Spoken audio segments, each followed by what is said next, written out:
Welcome dear students. देखो, आज हम लोग एक मैट्रिक्स का मोस्ट कॉमन है सवाल करने वाले हैं। और ये भी अगर आप देखेंगे तो ये भी अपना क्या था, एसडब्ल्यू में था। तो ठीक है, जिन बच्चों से हो गया बढ़िया बात है, जिनका नहीं हुआ है आप यहाँ से भी कर सकते हैं। ठीक है, चलो देखना। और ये बेसिकली ये सवाल देखो, सब जगह विचरण करते हुए आपको मिलेगा। कहने का मतलब एक स्टैंडर्ड सवाल है। हमारा स्टैंडर्ड सवाल का कहने का मतलब ये होता है कि अगर आप मतलब मैट्रिक्स पढ़े हैं तो सब जगह ये मोस्ट कॉमन सवाल है। स्टैंडर्ड सवाल का मतलब मोस्ट कॉमन। बात समझ में आए? आप ऐसे समझिए। तो चलो देखो, पहले तो हम सवाल समझते हैं। बोल रहा है क्या कि इफ ए बी बराबर जीरो। बेसिकली दो मैट्रिक्स है, एक ए है और दूसरा क्या है, बी है, और उनका गुणनफल वो कितना है बच्चा, जीरो है ना। तो अपने को बोलता है ना कि तब थीटा माइनस फाइव होगा। तो थीटा माइनस फाइव क्या होगा, बोलता है ए ऑप्शन में an odd multiple of pi by two. दूसरा बोलता है an odd multiple of pi. And तीसरा बोलता है an even multiple of pi by two. और डी में कितना, जीरो। हिंदी में देख लेते हैं, पाई बाई टी का विषम गुणज, पाई का विषम गुणज, पाई बाई टू का सम गुणज। बात समझ में आए? तो सबसे पहले तो आप इस सवाल को करने के पहले हम सोचेंगे कि उसने एक इंफॉर्मेशन दिया है कि अपने पास दो मैट्रिक्स है और उनका जो प्रोडक्ट है उसकी वैल्यू कितनी है भाई, जीरो है ना। तो ये जो इसने अंग्रेजी में लिखा है इसका हमें यूज करना होगा। यूज करना होगा क्या मतलब, ए और बी का जो प्रोडक्ट हमें क्या करना होगा बच्चा, जीरो। बात समझ में आए? तो चलो ठीक है, यहां से करते देखना। तो हम तो सबसे पहले ए और बी। अच्छा, एक चीज और ध्यान से देखेंगे, देखना इधर ध्यान से। बेसिकली ये जो जीरो दिख रहा है ना, ये जीरो मैट्रिक्स है। बात समझ में आए? तो ये जीरो मैट्रिक्स है, तो हम पहले इनका हम प्रोडक्ट निकाल लें। ए बी बराबर, ए बी बराबर, तो ए बी बराबर हम क्या लिख सकते हैं देखना। पहली बात तो इसको लिख लेते हैं, यहाँ पे ए और बी की वैल्यू क्या है देखो। ए हमारे पास है कॉस स्क्वायर थीटा। तो ए हमारे पास क्या है, कॉस स्क्वायर थीटा, है ना। और यहाँ पे कितना, कॉस थीटा, और इंटू में कितना, साइन थीटा। और साथ ही साथ यहाँ पे cos theta into sign theta. और साथ ही साथ यहाँ पे क्या है अपने पास, साइन स्क्वायर थीटा, है ना। अच्छा, तो बी की भी वैल्यू लिख लेते हैं। देखो बी का वैल्यू क्या लिखना होगा देखना। बी की वैल्यू यहाँ पे है cos square five, cos square five. और यहाँ पे कितना, कॉस फाइव, और इंटू में कितना, साइन फाइव। अच्छा, और यहाँ पे क्या है बच्चा देखो, कॉस फाइव और इंटू कितना, साइन फाइव। और यहाँ पे कितना, साइन स्क्वायर कितना, फाइव, ऐसा है। ठीक है। अच्छा, अब इनका प्रोडक्ट उसने बोला है सवाल में जीरो है। तो हाँ ठीक है, पहले तो प्रोडक्ट निकाल, उसके बाद उसको जीरो कर लेंगे। इसमें कौन सी बड़ी बात है देखना। तो सबसे पहले हम ए बी का ये जो प्रोडक्ट है बच्चा वो निकालने की कोशिश करते हैं। तो प्रोडक्ट निकालना बड़ा आसान है। देखो ये सीधा सीधा एलिमेंट कहाँ का है, फर्स्ट रो और फर्स्ट कॉलम। तो यहां से इसको उठा ले, यहां से इसको उठा ले, सीधा सीधा है। तो क्या बनेगा देख, कॉस स्क्वायर थीटा इंटू कितना, कॉस स्क्वायर फाइव। और प्लस में इसको इसके साथ गुना करेंगे तो देख, cos theta sign five, sorry sine theta, और इंटू में कॉस फाइव, और इंटू में कितना, साइन फाइव। ठीक है, क्लियर ये? अच्छा, एक चीज और देख, अब इसके एलिमेंट्स लिखना पड़ेगा। यहां कौन सा एलिमेंट आएगा। अच्छा, इसको इरेज कर लेते हैं, इसकी जरूरत नहीं है अभी तक, देखना। और अगर यहां से देखेंगे तो यहां पे कौन सा एलिमेंट आएगा, फर्स्ट रो और सेकेंड कॉलम। तो इसको उठा ले, देख भाई, कॉस स्क्वायर थीटा इंटू कितना, फर्स्ट रो सेकेंड कॉलम। तो यहां से कितना, कॉस फाइव, और इंटू कितना, साइन फाइव। और यहां से प्लस लिखेंगे, यहां से cos theta, cos theta sine theta. और साथ ही साथ क्या लिखना पड़ेगा, साइन स्क्वायर फाइव, है ना। यहां से क्या लिखना होगा, साइन स्क्वायर फाइव। ठीक है। अच्छा, आगे देख, अगर हम इसकी एलिमेंट्स की बात करें तो ये कहां का एलिमेंट है, सेकेंड रो फर्स्ट कॉलम, है ना। तो सेकेंड रो हमारा ये है, सेकेंड रो ये है, और फर्स्ट कॉलम ये है। तो ये वहां से ये बनेगा देख, कॉस थीटा साइन थीटा, और इंटू में कॉस स्क्वायर फाइव, है ना। अच्छा, प्लस में बच्चा बोल sine square theta into cos phi और इंटू कितना साइन फाई। ठीक है, क्लियर है? अच्छा, अब ये कहां का एलिमेंट है? सेकेंड रो सेकेंड कॉलम, तो इसको उठा ले तू, तो बनेगा कॉस थीटा इंटू कितना sine theta into cos phi into क्या साइन फाई, और प्लस में क्या बनेगा देखो साइन स्क्वायर थीटा और इंटू कितना साइन स्क्वायर फाई, है ना। चलो भाई, तो ये हमारा मैट्रिक्स क्लोज हो गया। अब देखिए थोड़ा ये बड़ा अजीब सा लग रहा है, बड़ा सा दिख रहा है, तो इसको थोड़ा हम सिंप्लीफाई करने की कोशिश करते हैं, देखना।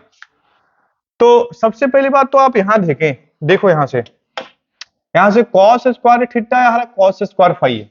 ठीक है, तो यहां से पूरे इस टर्म में cos theta cos phi common ले लेंगे, तो यहां से ए बी की जो वैल्यू है वहां से और क्या लिख सकते हैं देखना। यहां से हमने क्या कॉमन ले लिया बच्चा, बोलो सर? ले लिया कॉस थीटा इंटू कितना कॉस फाई, तो यहां से कॉमन लेंगे तो बचेगा cos theta into cos phi, और प्लस में ये बाहर आएगा तो बचेगा साइन थीटा और इंटू कितना बच्चा साइन साइन थीटा इंटू, एक मिनट, हमने लिया cos theta into cos phi, तो कॉस थीटा तो ये बाहर आया और ये कॉस फाई, तो बचेगा sine theta into sine phi. Clear है? चलो अब देख, यहां से स्क्वायर इस पे है और स्क्वायर इस पे है, तो कॉमन भी हम उसी को लेंगे, कॉस थीटा कॉमन लेंगे यहां से, और यहां से क्या लेंगे साइन थीटा कॉमन ले लेंगे।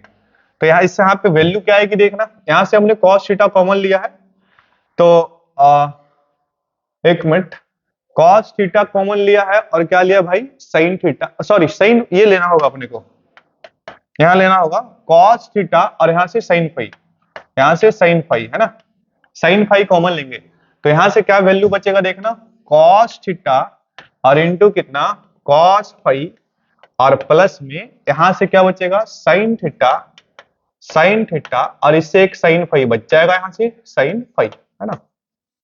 ये कुछ ऐसा आने वाला है। ठीक है, चलो अब देखिए यहां से क्या करने वाले हैं, स्क्वायर इस पे है और इस पे है, तो कॉमन भी हम इसी को लेंगे, तो कॉमन यहां से बनेगा कॉस फाई और इंटू कितना साइन थीटा, तो इसको अगर तू कॉमन लेगा तो यहां से कॉस फाई, तो साइन थीटा बाहर आएगा तो यहां से बनेगा कॉस फाई इंटू कॉस, यहां से एक मिनट, कॉमन किसको लिया हमने कॉस फाई और इंटू कितना साइन थीटा, तो इसके ब्रैकेट में बचेगा cos theta cos phi into cos theta, है ना, ये साइन तो बाहर आ गया ना, और प्लस में कितना बच्चा, यहां से सीधा सीधा साइन थीटा और इंटू कितना साइन फाई।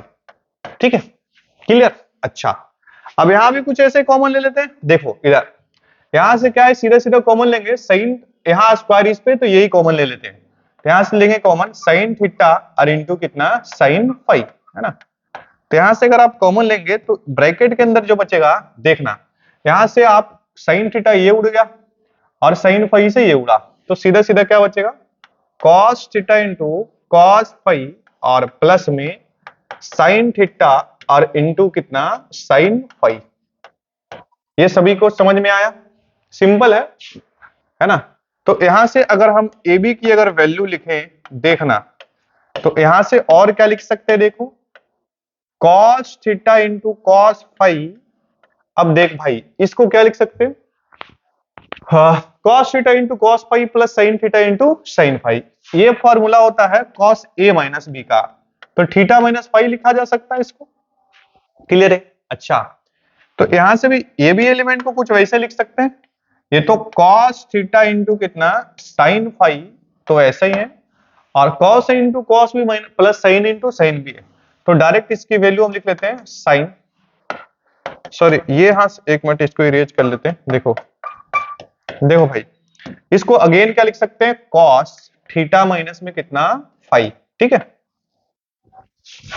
अब नीचे में क्या बनेगा, यहां से देख कॉस फाई और इंटू कितना साइन थीटा, अगेन वही चीज है cos into cos plus sine into sine भी, तो यहां से क्या बनेगा कॉस थीटा माइनस फाई क्या है, या फाई माइनस थीटा, कोई दिक्कत वाली बात नहीं कि कॉस माइनस को खा जाता है, बात समझ में आया, तो इससे तू कंफ्यूज मत होना, यहां से थीटा माइनस हम फाई ले लेंगे अच्छा, तो इसकी वैल्यू भी वही आएगी, देखना, sine theta into sine phi.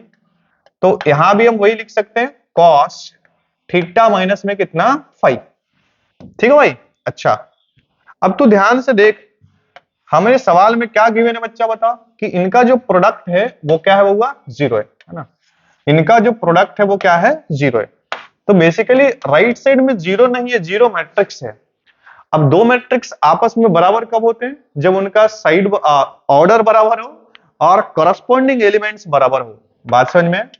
तो ऑर्डर इधर तो 2/2 का है ना, तो इधर भी आप क्या बना लेंगे, 2/2। बेसिकली जीरो को हम कैसे भी क्रम में लिख सकते हैं, कोई दिक्कत वाली बात नहीं है। अब ध्यान से देखेंगे कि ये दोनों मैट्रिक्स आपस में क्या है, बराबर। ये सर जीरो कैसे कर दिए, क्योंकि सवाल में गिवन था। बात समझ में आया? अब तू ध्यान से देख, दो मैट्रिक्स आपस में बराबर कब होते हैं, जब उनका ऑर्डर बराबर हो और संगत अवयव, बोले तो करस्पॉन्डिंग एलिमेंट्स भी आपस में क्या हो, बराबर हो। तो आप कोई सा भी एक उठा सकते हैं। देखिए, आप कोई सा भी एक उठा लीजिए। ओहो, क्या हो गया रे, एक मिनट एक मिनट एक मिनट। ओह, देखो यहां से हम इसी को उठा लेते हैं। देख, यहां से इसको उठा लेते हैं। देखो, तो ऐसा करते हैं कि हम इसी को जीरो कर लेते हैं। ये दिख रहा है बच्चा, ये वाला यहां से किसके बराबर हो जाएगा, जीरो के बराबर। तो यानी कि हम यहां से ये भी लिख सकते हैं, देख, cos theta cos phi into cos theta minus phi बराबर में कितना, जीरो। हमें जो मतलब आंसर बोल रहा था वो थीटा माइनस फाई के टर्म्स में पूछा जा रहा है। बात समझ में? तो हम इसको कर लेंगे, इससे कोई लेना देना नहीं है। तो सीधा सीधा क्या करेंगे, कॉस थीटा माइनस फाई की वैल्यू क्या लिखेंगे, जीरो। बचपन में नहीं, ट्रिगो में। कहां रे बउआ, ट्रिगो में हमने एक फार्मूला आपको सिखाया था। देखो कि कॉस थीटा अगर जीरो होता है तो थीटा की वैल्यू होती है 2n+1 और साथ ही साथ क्या, π/2, where n belongs to what, integer. General value एक पूरा चैप्टर डिटेल में क्लास में हो चुका है। तो इस फॉर्मूले को यूज करेंगे। तो ध्यान से देखना, कॉस थीटा की वैल्यू जीरो है, तो यहाँ थीटा को आर्गुमेंट कहते हैं। क्या कहते हैं बच्चा, आर्गुमेंट। तो आप ऑब्वियस बात है कि जब जब थीटा π/2 का ऑड मल्टीपल होगा, कॉस का जो आउटपुट होगा वो क्या होगा बच्चा, जीरो होगा। बात समझ में? जैसे फॉर एग्जांपल, कॉस π/2 की वैल्यू कितनी होगी, जीरो। 3π/2 की वैल्यू कितनी, जीरो। 5π, मतलब आप जब जब π/2 का ऑड मल्टीपल लेंगे, कॉस का आउटपुट क्या होगा, जीरो होगा। तो इसी चीज को जनरल वैल्यूज में ऐसा लिखने का तरीका है। एक चीज और गौर कीजिए आप, 2n+1 जो है, एक अगर n इंटीजर है तो हमेशा ये ऑड ही आउटपुट देगा। क्या देगा बच्चा, ऑड देगा। तो यहां से थीटा है, बट यहाँ थीटा की जगह ये पूरा कंप्लीट है। बात समझ में आए? तो आप क्या लिख सकते हैं, थीटा माइनस फाइव बराबर 2n+1 और साथ ही साथ क्या होगा, π/2। हमसे थीटा माइनस फाइव पूछा जा रहा था। बात समझ में आए? तो ऑब्वियस सा बात है, आप एक चीज और देख सकते हैं, थीटा माइनस फाइव की वैल्यू 2n+1 है, क्या ऑड है, ऑड है, ऑड मल्टीपल ऑफ कौन सा होगा, ऑड मल्टीपल ऑफ किसका, π/2 है ना। तो बड़ा ही आसान सा बात है, बस इसमें आपको करना क्या है, बेसिक चीज चाहिए, बाकी आप सवाल कर सकते हैं। ठीक है, तो यहां से आप कौन सा ऑप्शन सेलेक्ट करेंगे, देखो यहां से हम ऑप्शन कौन सा सेलेक्ट करेंगे, एन ऑड मल्टीपल ऑफ कौन सा बच्चा, एन ऑड मल्टीपल ऑफ π/2, मतलब ए इज द करेक्ट ऑप्शन। ठीक है, क्लियर है? तो ये भी बड़ा आसान सा सवाल है, आप कर सकते हैं। ठीक है, बाकी और भी नेक्स्ट, अभी और भी जितने अभी ऐसा क्वेश्चन चलेगा, और आपको और भी कुछ ऐसा क्वेश्चन लगता है तो आप सेंड कीजिए, उसका सॉल्यूशन करेंगे। ठीक है, बहुत बहुत धन्यवाद।